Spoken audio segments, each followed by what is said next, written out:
Bienvenue dans ce nouvel épisode de Ça déborde, le podcast Nature Peinture qui t'aide à faire autrement, à devenir ta priorité et à prendre soin de toi sans culpabiliser. Je m'appelle Lucille, je suis psychopraticienne et ici je te parle de mon parcours, mes galères, mes réussites, mes coups de cœur, mes coups de gueule aussi et les clés qui m'ont aidé à avancer et que j'ai à cœur de partager avec toi pour que tu apprennes à mieux te connaître, à dépasser tes peurs et tes doutes pour laisser enfin déborder pleinement qui tu es. Alors installe-toi confortablement et c'est parti. Bonne écoute!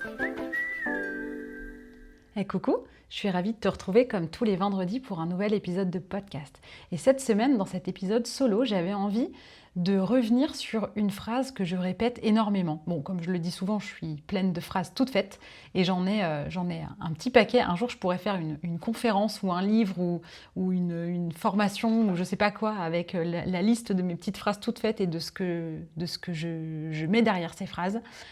Et donc celle-là fait partie des phrases que je répète beaucoup et cette semaine je l'ai particulièrement beaucoup répétée parce que c'est souvent une des premières choses que je dis aux gens et que cette semaine j'ai eu beaucoup de rendez-vous découvertes et de premiers rendez-vous. Donc en fait j'ai été beaucoup avec des gens que je découvrais ou qui me découvraient ou avec qui on commençait le travail. Et du coup c'est une phrase que j'ai énormément répétée cette semaine. Et donc, une des premières choses que je dis aux gens que j'accompagne après 1 minute 37 de suspense, c'est « tu n'es pas un problème à résoudre ».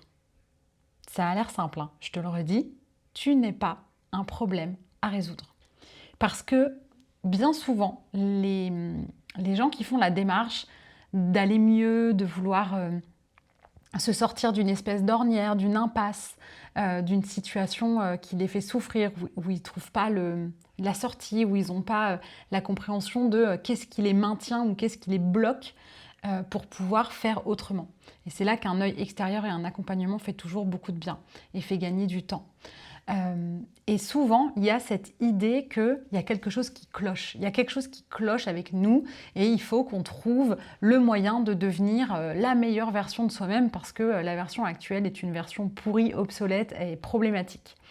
Et de voir les choses comme ça, c'est pas vrai, c'est pas juste et c'est pas constructif. Il n'y a pas de problème dans ce que tu es.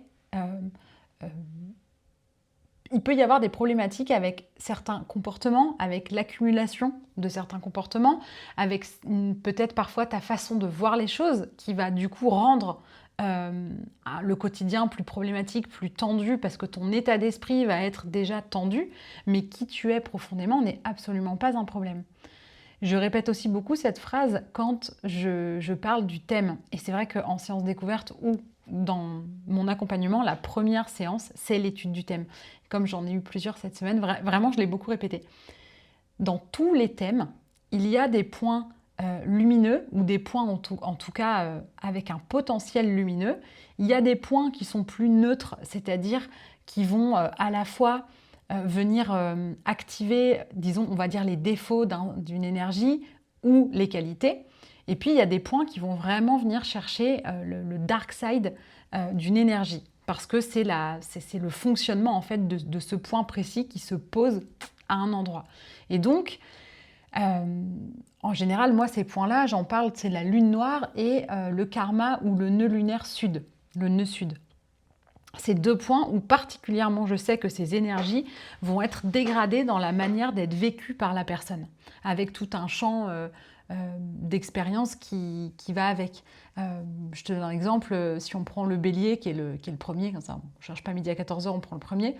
Si tu as un karma ou une blessure dans l'énergie du bélier, moi j'aime bien dire que c'est comme si on avait un escalier à 12 marches pour les 12 signes ou les 12 maisons.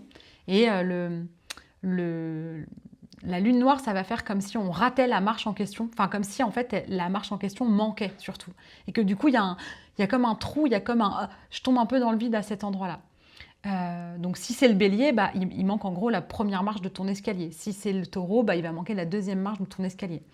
Et c'est pas la même chose d'avoir l'impression d'être dans le vide dès la première marche ou sur la dernière ou quelque part au milieu. Si c'est un trop-plein, c'est comme si tu passais ta vie sur la marche 1, alors qu'il y en a 11 autres. Donc, c'est pas dégradé de la même manière, mais le fait qu'il y ait comme un manque ou qu'il y ait un excès, ça va générer une problématique autour de la place avec l'enjeu de Bélier. La place et le côté un peu territoire, les limites. Donc quelque part, il va y avoir un enjeu autour de la castration.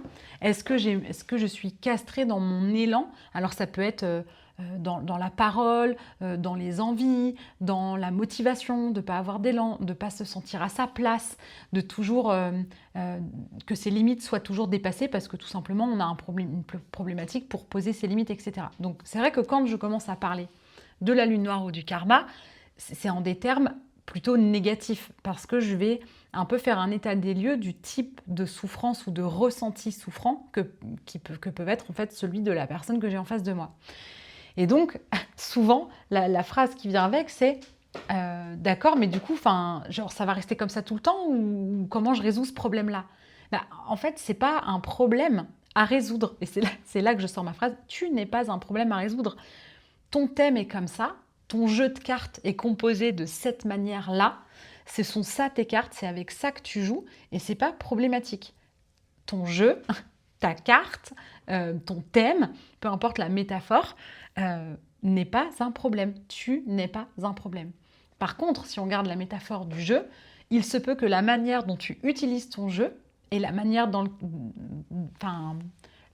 avec laquelle tu rentres dans le jeu de la vie avec tes cartes, là, ça peut être problématique par contre. Parce que ça va te causer de la souffrance, parce que ça va pas être la chose la mieux pour toi.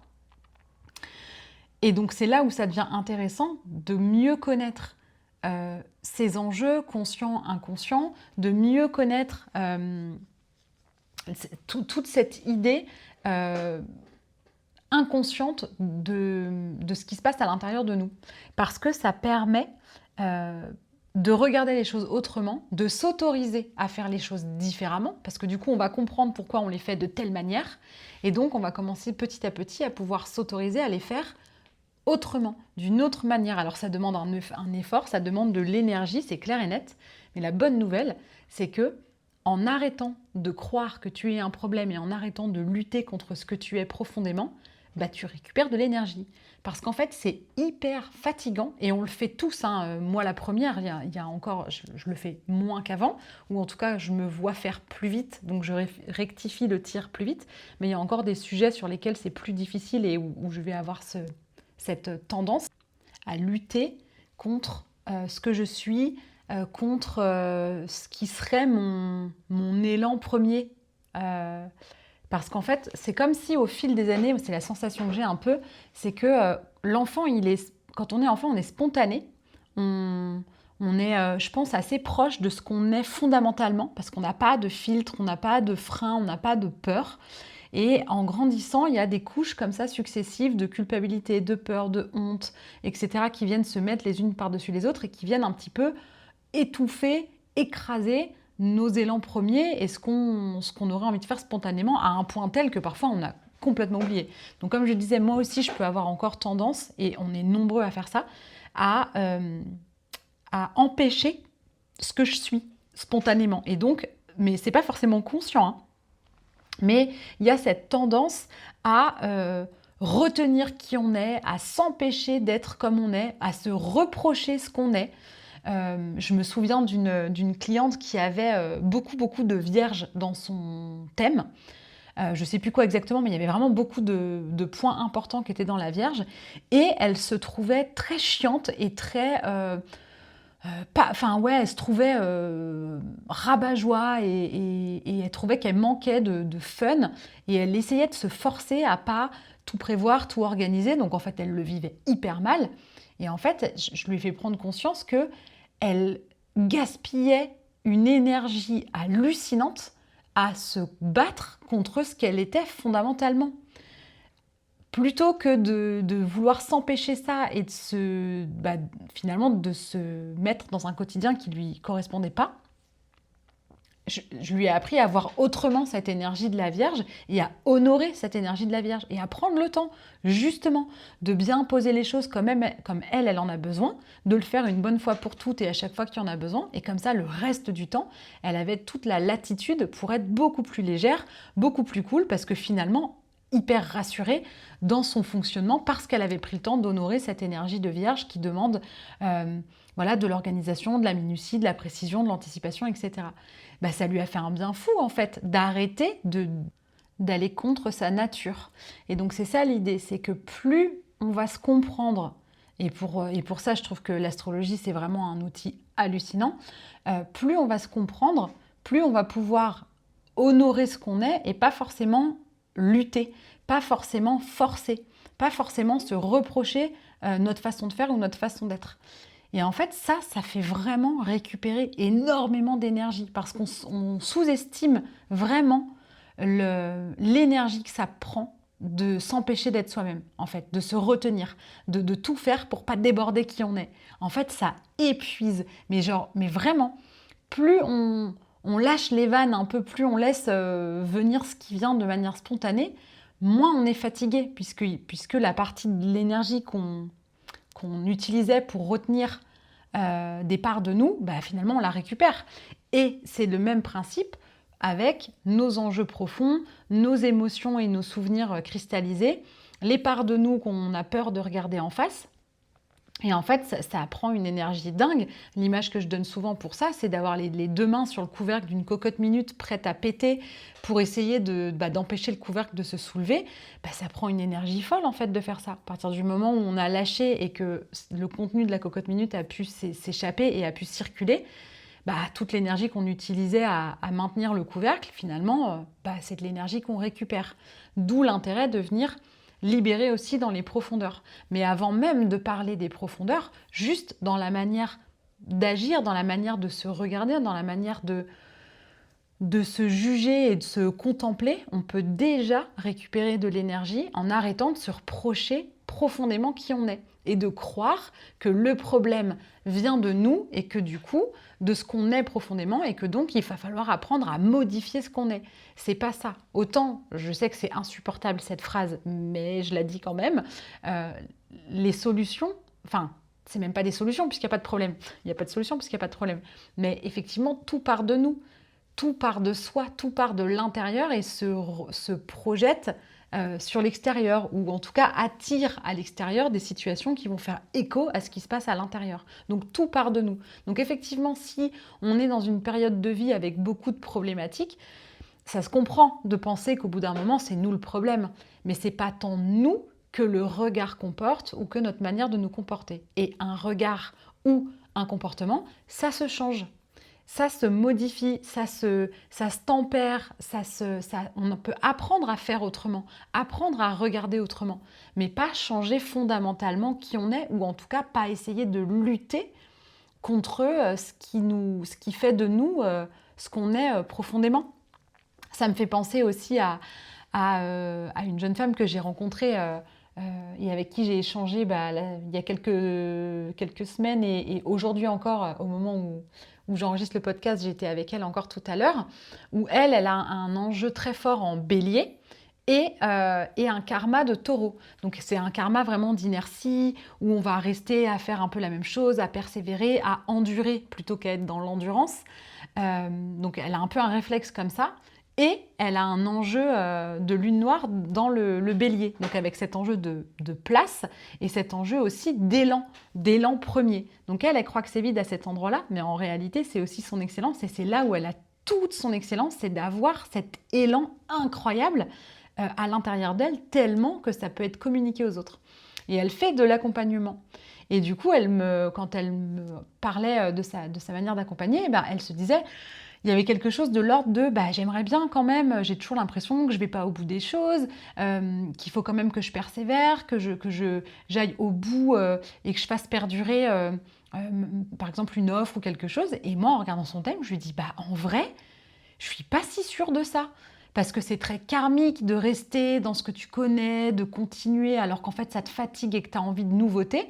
Et cette nouveauté et ces nouveaux élans, ça correspond quand même vachement à l'énergie du bélier qui est en fait ton excellence en potentiel. Donc, pas sûr que ce soit bénéfique pour toi de réfléchir de cette manière-là.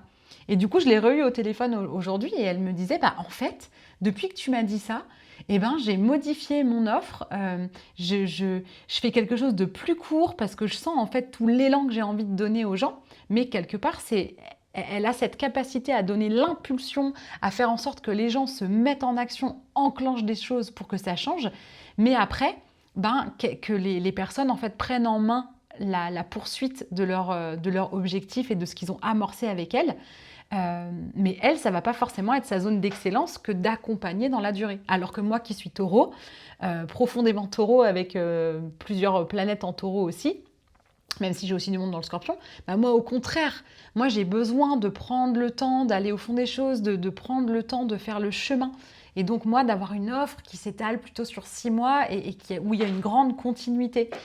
Et du coup, c'est ni mieux ni moins bien. Il n'y a pas une qui est mieux que l'autre, c'est juste qu'on n'a pas la même énergie qui va s'activer pour nous.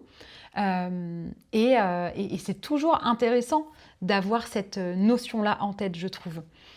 Comme d'habitude, j'ai tiré 2 cartes pour cet épisode et j'ai tiré dans l'oracle de Johanna la carte loi et règles. J'agis en accord avec mes valeurs. Et associée à cette carte, j'ai tiré dans mon tarot la carte de l'étoile. Alors, ce qui me vient quand je vois ces 2 cartes, c'est que si on arrive à être en accord avec ses propres valeurs, avec son fonctionnement intérieur, avec notre unicité, notre particularité, ce qui va faire qu'on est unique et que on fait pas comme tout le monde parce que nous on est comme ça. Tout ce qui va faire qu'on est unique et qui nous rend heureux parce qu'on active des parts de nous, tout ça en fait, c'est comme si le message était plus tu agis en accord avec tes valeurs, plus tu vas te connecter à cette énergie de la carte de l'étoile. Et la carte de l'étoile, c'est une des lames de tarot les plus lumineuses, avec le message le plus fort et le plus positif, vraiment.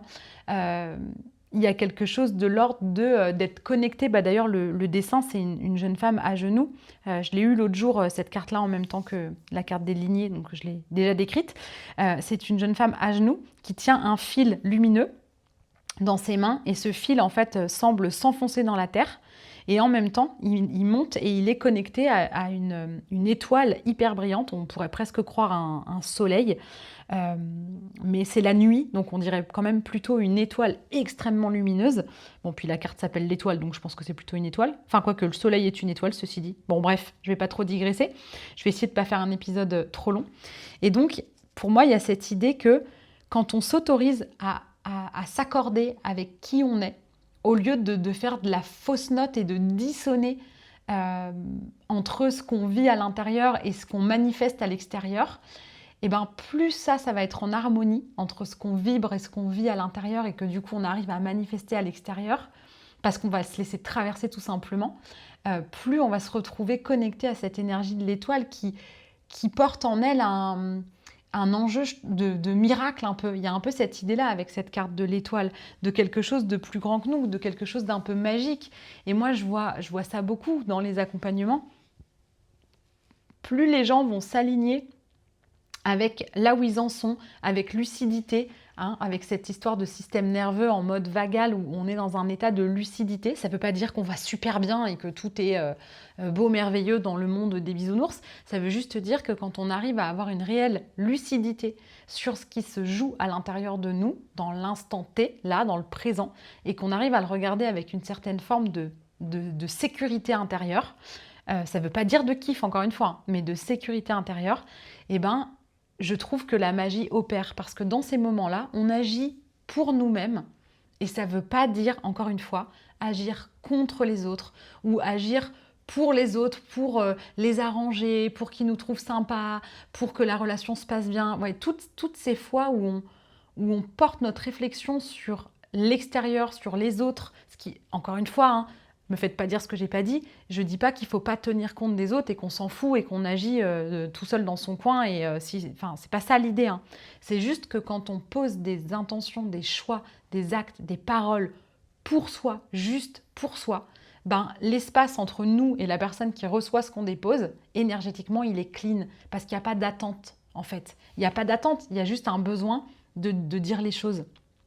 Et ça, en fait, ça change tout. Et quand on est dans cette posture-là, il se passe des espèces de miracles, des trucs qu'on n'attendait pas en fait, puisqu'on n'avait pas d'attente et qui parfois ça peut être hallucinant. Je pense à une autre cliente, tu te reconnaîtras ma bichette, je te fais un bisou, qui a ressenti le besoin de quitter son boulot. Quand elle s'est mise à parler à son patron, déjà, c'était pas prémédité, c'est-à-dire qu'elle s'était imaginée commencer à parler de son départ vers février-mars parce qu'il y avait un dossier en cours sur lequel elle pensait, enfin voilà, pour elle c'était un meilleur moment d'attendre que ce dossier-là soit passé. Et elle vraiment, du coup, elle avait acté ça à l'intérieur d'elle, mais du coup, ça lui a permis de se dire, bon, voilà, je me connecte vraiment à la part de moi qui accepte qu'elle a besoin de partir, alors qu'en fait, tout se passe très bien dans cette entreprise et qu'elle avait vraiment aucun reproche à faire.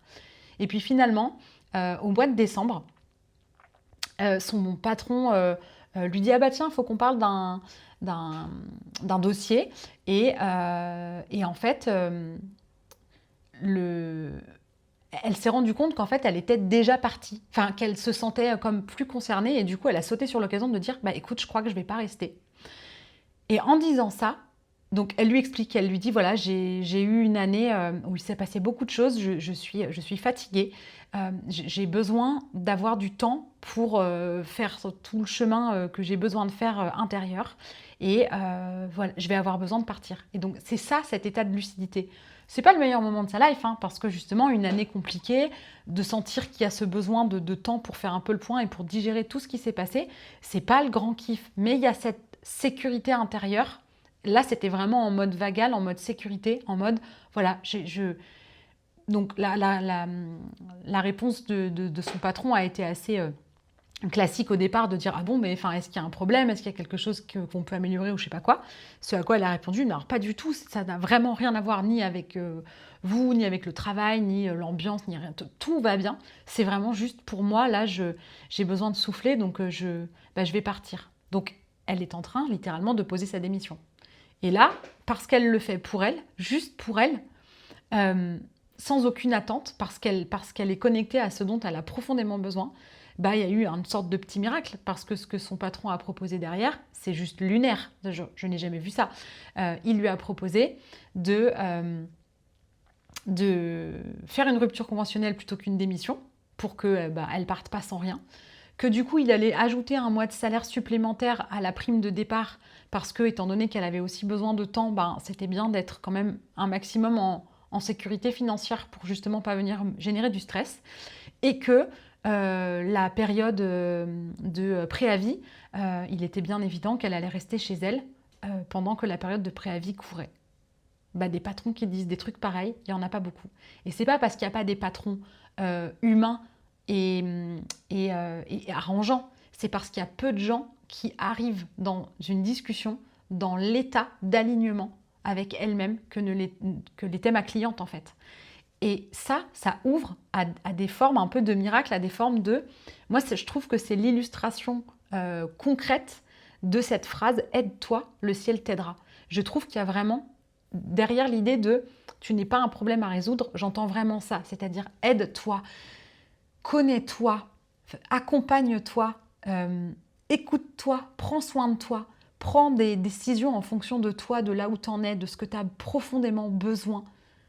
Juste parce que tu sens que c'est ce qui est là dans le moment, aide-toi et le ciel t'aidera. Et c'est vraiment pour moi, le ciel, c'est la vie, par l'intermédiaire d'un patron, de plein de choses comme ça. Et parfois, c'est des petites magies. Moi, pour reprendre un exemple perso, aujourd'hui, dans la discussion avec la jeune femme dont je parlais avant, on parlait de cette idée justement de voir les choses différemment. Et je parlais en fait de parfois ma difficulté avec mon rôle de maman et mon rôle de thérapeute et mon rôle de femme tout court. Et parfois que les casquettes se mélangent et que la casquette qui me fait qui va le plus me limiter ou qui va me faire le plus de culpabilité, c'est ma casquette de maman. J'ai toujours peur quand je fais passer mon travail avant mes enfants, et encore pire, quand je me fais passer moi toute seule, pas la thérapeute, avant mes enfants. C'est difficile, ça me fait vachement culpabiliser, j'ai l'impression de ne pas être une bonne maman. Et en fait, on a discuté de ça. Et là où il y a de la magie qui opère, c'est que en mettant des mots, en osant vraiment dire ça de cette manière-là, c'est comme si j'acceptais l'inconfort qui est le mien, qui n'est pas forcément celui de mes enfants, mais qui est le mien, de culpabiliser quand mes enfants ne sont pas ma priorité absolue. Même si en tant que maman, si t'es maman, toi aussi, tu le sais. Tu le sais que nos enfants sont notre priorité absolue. Mais ça ne veut pas dire qu'il faut s'oublier pour autant. Et j'ai beau le savoir, je sais que c'est quelque chose quand je le vis qui est pas simple. Et donc, voilà, dans la matinée, début d'après-midi, là, j'avais des conversations autour de ça. Donc j'en parle. C'était chouette parce que voilà, ça m'a fait du bien de mettre des mots, ça m'a fait du bien de dire ça comme ça. Et elle me dit, bah, tu peux aussi voir autrement et te dire que tu peux aussi être une bonne maman quand tu es en train de prendre soin de toi, parce que quand tu prends soin de toi, tu te sens mieux, tu es plus disponible et finalement, quand tu te retrouves avec tes enfants, tu es encore plus disponible pour eux. On termine l'appel, je vais sur Instagram, je vois que j'ai un message et là, j'ouvre le message. C'est une vidéo que m'a transmis ma fille. Et c'est un extrait d'un dessin animé où on voit un petit perroquet bleu, ça doit être Rio je pense, un petit perroquet bleu qui se réveille dans son nid et c'est vraiment le truc de dessin animé cliché quoi. Il est tout content, il y a des oiseaux partout qui volent dehors, il sort de son nid et il y va et il est tout content et c'est plein de joie et on voit qu'il y a de l'enthousiasme et qu'il est heureux et blablabla. Et la phrase c'est « Moi quand je me réveille en sachant que j'ai la meilleure maman du monde ». Je trouve ça fou, ça m'émeut même, cette magie, en fait, quand on s'aligne, quand on se met en accord avec qui on est, avec ses valeurs, avec l'idée que, là, en cheminant, moi, vers... Parce que c'est beaucoup un travail que je fais en ce moment, d'embrasser pleinement ma casquette d'entrepreneur, de thérapeute, mais aussi, pour ce faire, d'embrasser la femme que je suis, sans être l'épouse, sans être la mère, sans être la thérapeute, juste moi. Et c'est un travail qui me challenge, tout comme la danse que je fais, qui vient me challenger extrêmement fort. Et du coup, d'avoir parlé de ce poids parfois que je mets sur mes épaules par rapport à mes enfants et à mon rôle de maman et recevoir cette vidéo, je trouve ça d'une magie extraordinaire. Et je trouve que c'est ça en fait. Arrêter de croire qu'on est un problème et accepter parfois de changer une manière de voir, de changer une manière de faire avec tout l'inconfort que ça comporte, parce qu'on est bien d'accord, c'est de l'inconfort, mais quand on se choisit, quand on va dans le sens d'être en accord avec soi-même, alors il y a cette carte de l'étoile là, il y a ces petits miracles de la vie qui font qu'on se sent soutenu en fait par la vie tout court.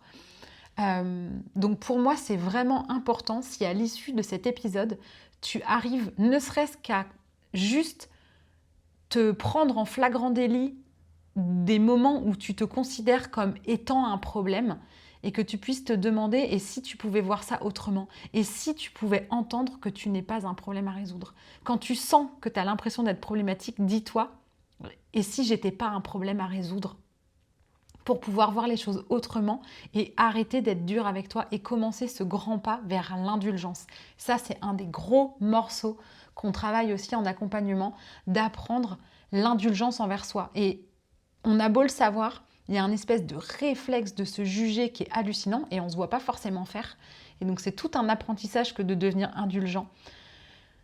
Donc j'espère que cet épisode t'a plu. J'espère que grâce à cet épisode, tu auras un peu l'envie et l'élan d'arrêter de te considérer comme un problème ou de sentir peut-être que tu aurais besoin d'un regard extérieur pour te faire te regarder autrement et te regarder autrement que comme un problème à résoudre.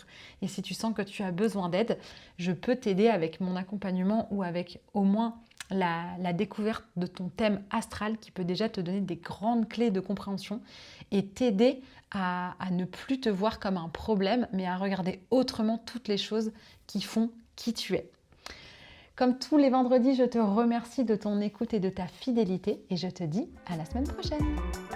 Si cet épisode t'a plu, tu peux laisser un commentaire, noter avec tout plein d'étoiles ou encore t'abonner pour ne pas rater les prochains.